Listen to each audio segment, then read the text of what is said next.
C'est vrai, c'est trop cher. Est-ce que tu trichais? Enfin, est-ce que tu trichais, Pablo? Hein? Est-ce que tu as déjà triché aux grosses têtes? Ah non, mais je perdais. Ah d'accord. Alors, Pablo? Il était drôle, en tout cas, aux grosses Oui, il est têtes. drôle. Oui, bon, on va voir Bon, ce soir. Pablo. Hein, c'est pas...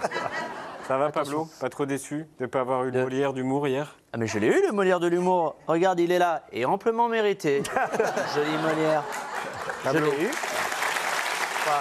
C'est pas un Il y Molière. a- Hein? C'est pas un Molière? C'est pas un Molière? Non, c'est pas un Mais Molière. tu délires, et après tu vas me dire quoi? Que mon César, c'est un faux aussi? Tu délires. Ressaisis-toi, mon gars.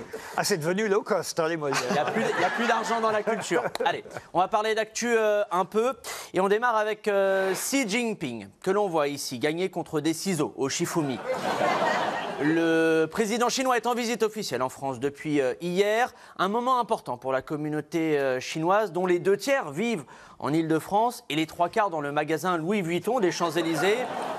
Xi Jinping est arrivé lundi matin à l'aéroport où c'est pas Emmanuel Macron qui l'a accueilli, mais regardez bien, Gabriel Attal, une démarche qui n'a pas choqué le président chinois qui a l'habitude de voir des enfants travailler.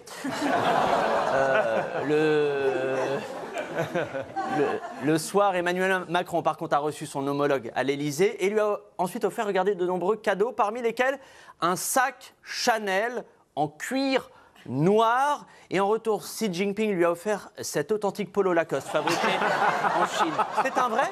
C'est un vrai? Peut-être. Peut-être. On ne sait plus. C'est bluffant. C'est le même qu'a fait vos Molières. Allez, s'il vous plaît, aujourd'hui, je voulais aussi revenir sur la disparition de Bernard Pivot. Il était connu pour ses fameuses dictées de Pivot, l'une des épreuves d'orthographe les plus difficiles, juste après écrire correctement un nom de famille polonais. Il avait également créé l'émission culte Apostrophe, où on parlait de livres avec passion, un peu comme quand Yann reçoit un écrivain, sauf que là, l'animateur avait vraiment lu le livre. Apostrophe. Ça va? Apostrophe. C'est à lui qu'il faut demander. Oui, je sais. Je fais un détour.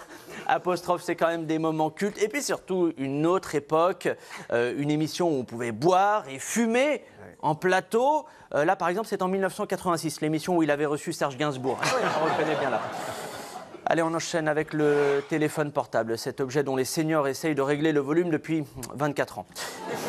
La firme Nokia a décidé de ressortir le cultissime 3210. Cette année, le téléphone fête ses 25 ans. À l'époque, il était fourni, rappelez-vous, avec un chargeur, un kit main libre et puis un âne pour pouvoir le transporter. Dans les années 2000, le 3210 s'était écoulé quand même à 160 millions d'unités. Aujourd'hui, si les gens l'achètent, c'est donc avant tout par nostalgie, sauf en Ariège, où il s'annonce déjà comme un sérieux rival au télégraphe local. On continue, si tu veux. Yann, avec une news télé, vous avez peut-être vu passer, Laurent, France Télévisions a décidé d'arrêter des chiffres et des lettres à la rentrée.